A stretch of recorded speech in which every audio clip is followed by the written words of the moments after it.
lines. There it is. That's what I'm doing, Bolling. I'm in. You should get a good payout if it ends up being the Colts. If it happens. Lines. Yeah. All right. Yeah. Good for you. All right, folks. Thank you, Steve. Steve Gruber, everybody. All right, it's 4 o'clock Tuesday, and markets closed. Take a peek at the markets. Los Marcos.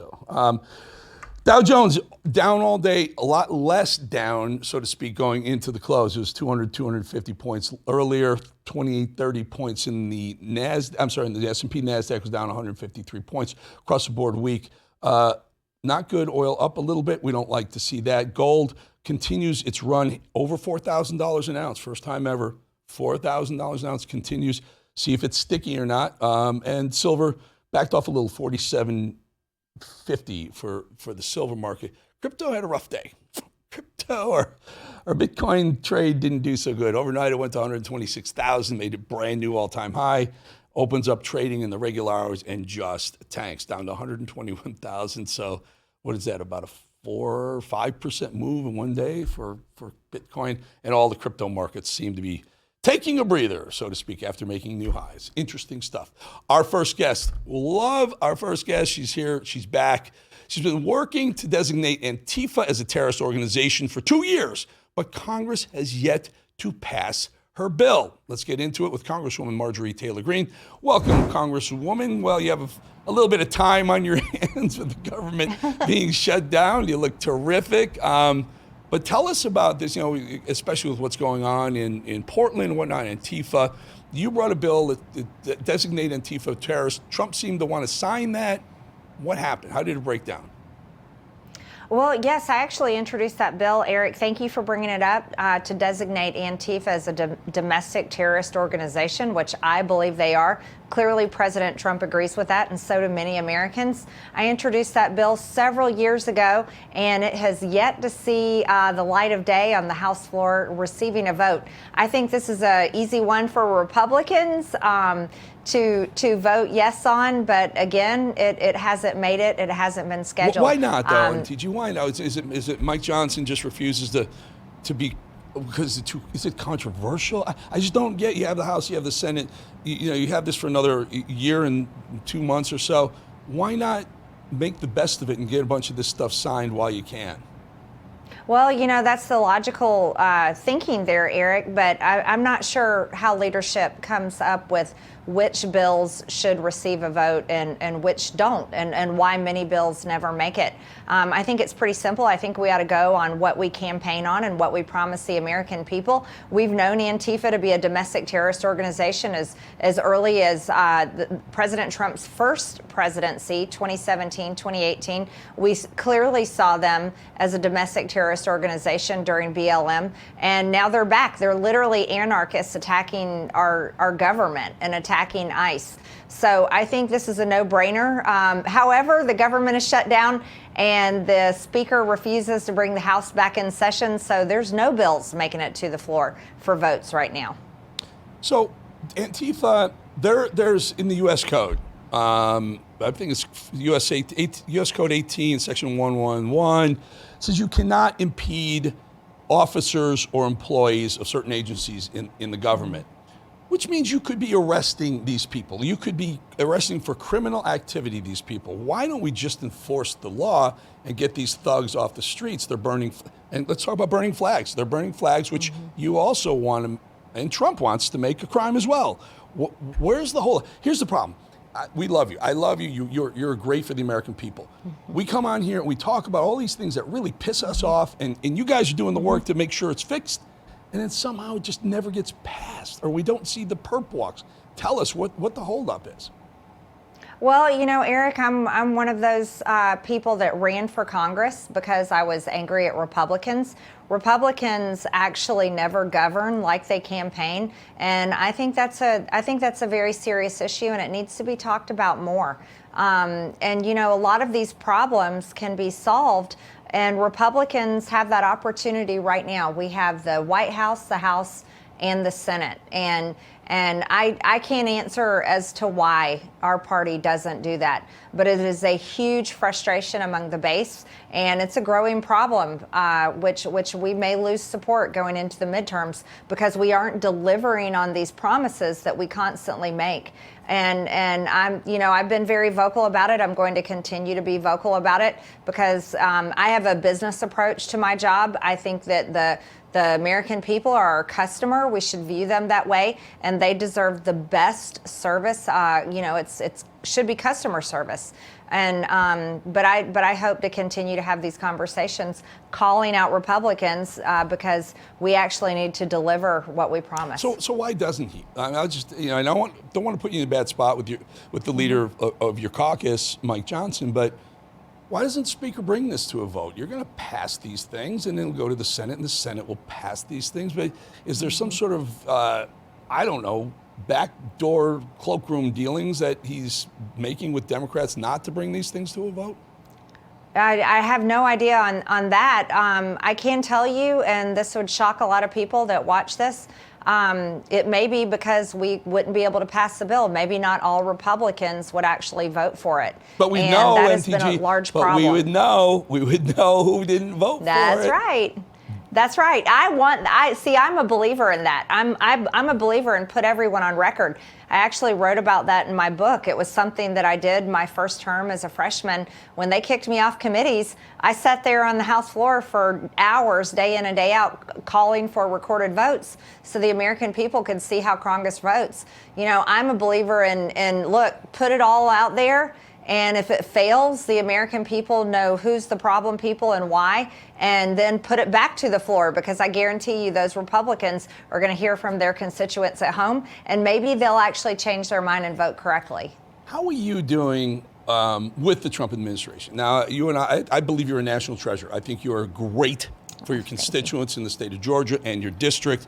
You're wonderful. I'd love to see you Senator Marjorie Taylor Greene or higher. That said, recently people have said maybe is there any sort of pushback with the Trump administration? What's going on there? Let's clear the air a little bit. Is it that these ideas that you have are getting to the president, but they're not getting actually legislated? Here's where I stand. I've always been an unapologetic Trump supporter.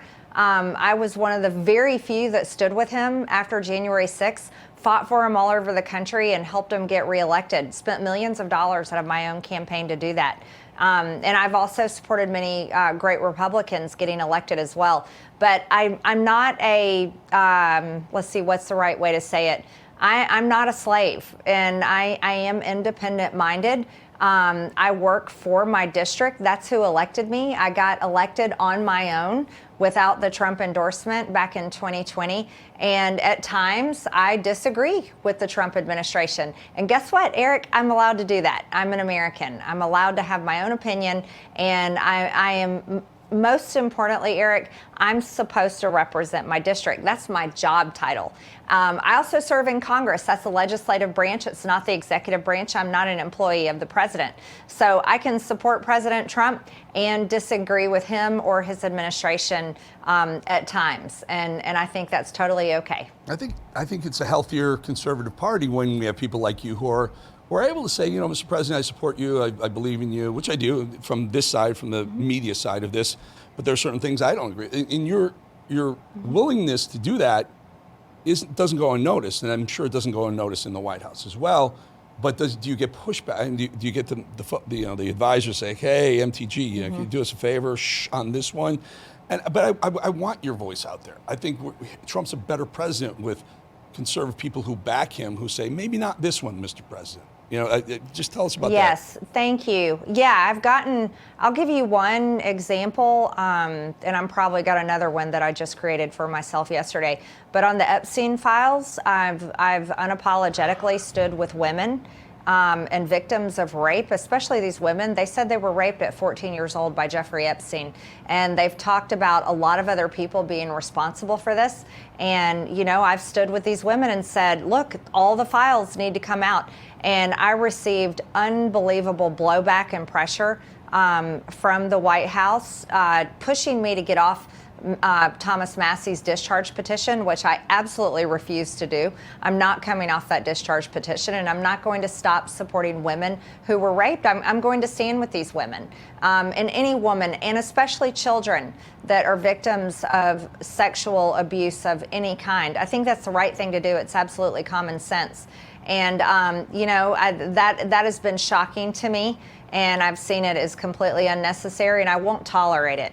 There is no amount of pressure they can put on me to force me to step in line on that, so to speak.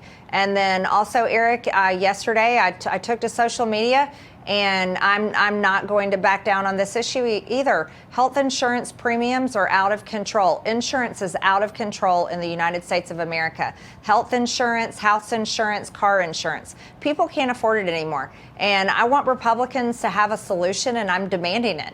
I don't think Democrats should be the one owning this issue, because they want socialized health care, and we're $37 trillion in debt, and we can't afford that. However, the reality is many Americans, our families especially, are paying $2,000 a month for health insurance premiums with high deductibles, and many of them aren't even using their health insurance. They're just having to pay this payment, and it's unforgivable. And to allow Democrats to have some sort of moral high ground on this issue because they're the only ones talking about it, I think is a major failure from the Republican Party, and I'm not going to stand there and just keep talking the talking points when my own adult children can hardly afford health insurance premiums, when everyone in my district, it's the number one issue that I hear about day in and day out, not just people on the ACA, but people that have private insurance as well. And I think it's something that we have to talk about. And I don't see why the government needs to be shut down. I really don't.